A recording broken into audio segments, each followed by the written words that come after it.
जय हिंद। आज हम फिट्स इंडिया एक्ट के बारे में बात करने वाले हैं। तो फिट्स इंडिया एक्ट जो कि 1784 में लगाया गया था इंडिया में। तो इसका ये कारण था ना कि ये सरकार को दो भागों में बांटना चाहती थी। क्यों बांटना चाहती थी? क्योंकि यहाँ पर पहले से मतलब अच्छे से नहीं हो पा रहा था, यहाँ पर उन लोग का काम व्यवस्था ढंग से नहीं चल रहा था, तो इसने आके सरकार को दो भागों में बांट दिया। पहला भाग जो था हमारा वो पॉलिटिकल अफेयर था और दूसरा जो था हमारा कॉमर्शियल अफेयर था। पॉलिटिकल अफेयर जो था हमारा वो पॉलिटिकल अफेयर हमारा नहीं था, मतलब उसी का था। पॉलिटिकल पॉलिटिकल अफेयर में मिलिट्री, यहाँ का जो भी गवर्नर जनरल थे ये लोग आते थे। और यहाँ का कॉमर्शियल में हमारा जो आ गया वो हमारा सुप्रीम कोर्ट आ गया था। ठीक है। It's distinguish between the commercial and political function of the company. मतलब फिट्स इंडिया एक्ट ही जो था वो कॉमर्शियल और पॉलिटिकल फंक्शन में बांट दिया था दो भागों में। It allowed the court of director to manage the commercial affair. मतलब कोर्ट ऑफ डायरेक्टर जो था वो हमारा ये देखेगा कॉमर्शियल अफेयर को। और एक न्यू बॉडी बनाया गया जिसका नाम था बोर्ड ऑफ कंट्रोल। मतलब ये जो बोर्ड ऑफ कंट्रोल है ना, ये नया बनाया गया जो कि हमारा पॉलिटिकल अफेयर को देखेगा। It it establish the double government. मतलब ये डबल गवर्नमेंट को बनाया गया था।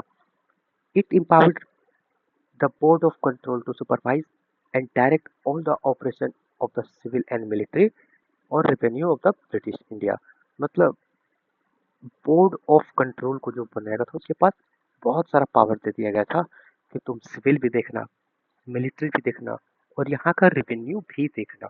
जिसके कारण ये सरकार में मतलब अलग अलग दिशा दिशा में ले जाके यहाँ पे अपना पकड़ मजबूत बनाने की ये कोशिश थी। अब पकड़ बनाने मजबूत बनाने की कोशिश कैसे थी ये हम देखते हैं। देखिए, सबसे पहले था हमारा British India, east India company के थ्रू आया 1600 ईस्वी में। यहाँ पर आया बक्सर का युद्ध, प्लासी का युद्ध, ये सब लड़के अपना अपना धीरे धीरे वर्चस्व जमाया। उसके बाद क्या किया? उसके बाद उसने धीरे धीरे करके करके यहाँ पे अपना साम्राज्य को बड़ा करने लगा ईस्ट इंडिया कंपनी के नाम पर। तो ब्रिटिश वाले ने देखा कि अरे ये क्या कर रहा है, इंडिया में जाके बहुत सारा पैसा ला रहा है, ये ला रहा है, वो ला रहा है। तो वो उसे कंट्रोल करने के लिए ब्रिटिश कंट्रोल करने के लिए ईस्ट इंडिया कंपनी को कंट्रोल करने के लिए वो इंडिया में आया। और यहाँ पर किस एक्ट के थ्रू आया? तो रेगुलेटिंग एक्ट के थ्रू 1773 ईस्वी में वो इंडिया में प्रवेश किया। और प्रवेश करने के बाद वहाँ पे वो 1774 में सुप्रीम कोर्ट बनाया। सुप्रीम कोर्ट में उसने 4 जजेस रखे थे, जिसमें एक था हमारा पहले हमारा गवर्नर जनरल बनाया गया जो कि यहाँ के ईस्ट इंडिया कंपनी पर नियंत्रण रख सके। फिर धीरे धीरे करते करते उसने सुप्रीम कोर्ट बनाया, 4 जज को रखा। और ऐसे ऐसे करते करते उसने मतलब फिर एक्ट ऑफ सेटलमेंट जो कि अमेंडिंग एक्ट को कहा जाता है, फिर उसको लाके मतलब उसने जितना भी काम करना था वो कर चुका था। अब फिर से इंडिया एक्ट आती है, फिर भी कुछ प्रॉब्लम थी यहाँ की व्यवस्था में। तो उसने क्या किया?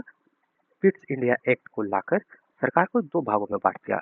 एक भाग हमारा पॉलिटिकल अफेयर देखेगा, दूसरा हमारा कॉमर्शियल अफेयर देखेगा। ये टीम पावर मतलब ये तो हो गया। अब दूसरा देखते हैं कि ये जो था ना, ये कंपनी को दो भागों में बांट दिया था। पहला था कि हमारा ब्रिटिश पोसेशन इन इंडिया। मतलब ब्रिटिश का पोसेशन जो था वो इंडिया में कैसा था, और ब्रिटिश गवर्नमेंट जो कंट्रोल कर रही थी वो दूसरा हो गया। तो ये हमारा फिट इंडिया एक्ट में ये बहुत सारे ये लोग जो थे जो यहाँ पर आए थे। अब यहाँ का ये कुछ इम्पोर्टेंस था कि पहले before 1784 and Pitt India act के बाद क्या हुआ। बिफोर जो था वो company led with limited crown supervision. मतलब उसके पास लिमिटेड पावर थी। लेकिन इसके आने के बाद सरकार को दो भागों में बांट दिया गया, जिससे नए नए लोग को भर्ती हुआ और यहाँ का एक मजबूत शासन बनाया गया। तो यही सब था। कलकत्ता जो कि एडमिनिस्ट्रेटिव हब बना दिया गया था।